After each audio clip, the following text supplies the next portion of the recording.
Hello friends, नमस्कार and welcome to समाधान।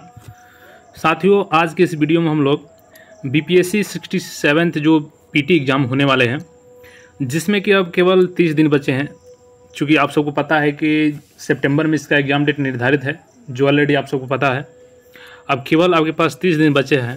तो अगर आपको सिलेक्शन लेना है, अगर पीटी एग्ज़ाम क्वालिफाई करना है, क्योंकि साथियों बीपीएससी एग्ज़ाम अगर क्वालिफाई करके आप भी ऑफिसर बनना चाहते हैं तो इसका पहला पड़ाव आता है आपका पीटी। उसके बाद आपका होता है मेंस। और पीटी को आप लोग बिल्कुल इग्नोर नहीं कर सकते, क्योंकि ये पहला स्तंभ ये आपका पीटी ही है। अगर पीटी पास करते हैं तभी आप मेंस के अगले पायदान में पहुंचेंगे। तो बिल्कुल अगर आपको बीपीएससी पास करनी है तो आपको कौन सी रणनीति अपनानी चाहिए जो 30 दिनों में, अगर आप कुछ अभी तक कुछ भी नहीं पढ़े हैं। अब कुछ भी पढ़ने का मतलब साथियों यहाँ पे ये मत सोचना आप लोग कि जीरो से स्टार्ट करना है, नहीं। अगर आप वैसे कैंडिडेट जो बिल्कुल जीरो से स्टार्ट करने के लिए सोच रहे हैं तो वो भूल जाएं कि 30 दिनों में वो कुछ कर पाएंगे, क्योंकि यहाँ पे मैं उनको बता रहा हूँ कि आपने कुछ ना कुछ पढ़ा तो है, लेकिन अभी तक डेडिकेटेड रूप से इसके लिए कुछ नहीं किए हैं आप लोग बीपीएससी के लिए। तो बिल्कुल 30 दिनों में आप लोग कर सकते हैं। तो आइए उसी रणनीति पर हम लोग बात करते हैं, क्या करना होगा आपको। तो साथियों, अगर अभी तक आपने कुछ नहीं किया है, बिल्कुल आप लोग इसको इस रणनीति पर काम करेंगे तो बिल्कुल आपको सफलता मिलेगी। मैं यहाँ पे आपको बता दूं कि जो घटना चक्र की ये 4 बुकें आपको दिख रही हैं, जिसमें आपका पूर्वावलोकन, यहाँ पे भारतीय इतिहास है, यहाँ पे आपको पॉलिटी मिल जाएगा, भारतीय राज्य व्यवस्था शासन। उसके बाद जो तीसरा बुक है आपका सामान्य भूगोल है, और जो चौथा है सामान्य विज्ञान है।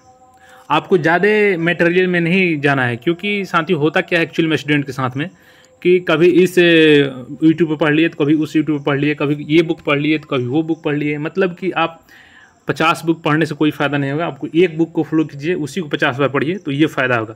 तो इस बचे हुए अंतिम 30 दिनों में आपको पढ़ना कैसे साथियों इस घटना चक्र के बुक को, तो मैं यहाँ पर बता दूँ कि आप टारगेट सेट कीजिए कि आपको एक दिन में कौन से सब्जेक्ट से कितना चैप्टर कंप्लीट करना है, क्योंकि आपके पास ज़्यादा समय है नहीं। और घटना चक्र में ये होगा साथियों कि आप यहाँ पे जैसे कि इसमें जो भी क्वेश्चन होता है, कौन से एग्जामिनेशन में कितने बार पूछा गया है, वो सारा डाटा यहाँ पर रहता है। उसके अलावा जो उस क्वेश्चन के थ्योरी होते हैं उसको भी उसके नीचे दिया रहता है। तो यहाँ से ये होगा कि आप क्वेश्चन का प्रैक्टिस करेंगे इसमें से।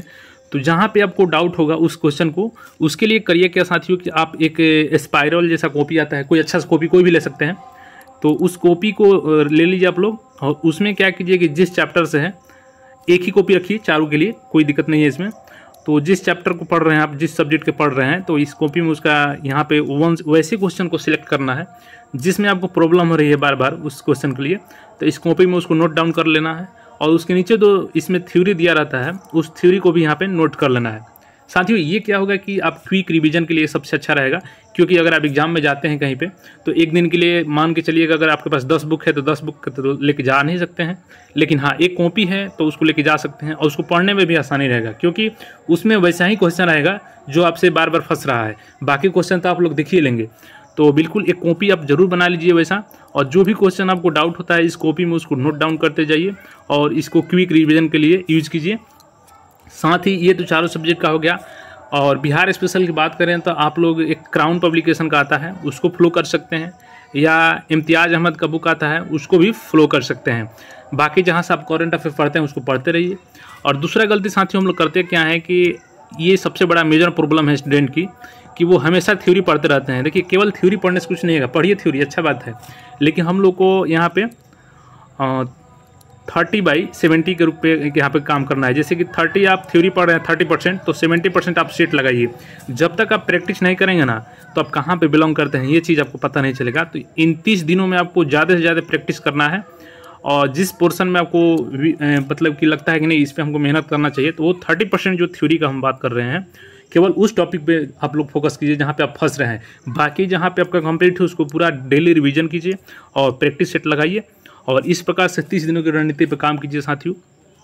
हो सकता है कि इसमें आपको कभी मन करे कि आज तो काफ़ी पढ़ लिया है अब इसको रहने देते हैं, तो ऐसा नहीं होने देना है, क्योंकि मन जब तक आपका ऊपर हावी हो जाएगा तो आप नहीं कुछ कर पाएंगे। आप मन के ऊपर हावी रहिए, क्योंकि मन तो सोचेगा कि हमेशा आराम ही करना है आपको, तो ऐसा कुछ नहीं सोचना है। और जब भी आपके मन में ये आए कि अब पढ़ने का मन नहीं करना है, तो एक बार अपने माँ बाप का चेहरा जरूर याद कर लेना, क्योंकि उनकी उम्मीदें हैं आपसे, और आपकी अगली पीढ़ी की भी उम्मीदें रहती है, क्योंकि अगर अगली पीढ़ी को आपको सुधारना है तो आपको सुधारना होगा, और पिछली पीढ़ी जो आपकी माता पिता हैं उनको भी भविष्य संवारना है, क्योंकि आपके भविष्य को तो खुद वो संवार रहे हैं। तो ऐसे में आप अपने माँ बाप के चेहरा एक बार ज़रूर याद कीजिएगा जब भी आपको पढ़ने का मन नहीं करे तो।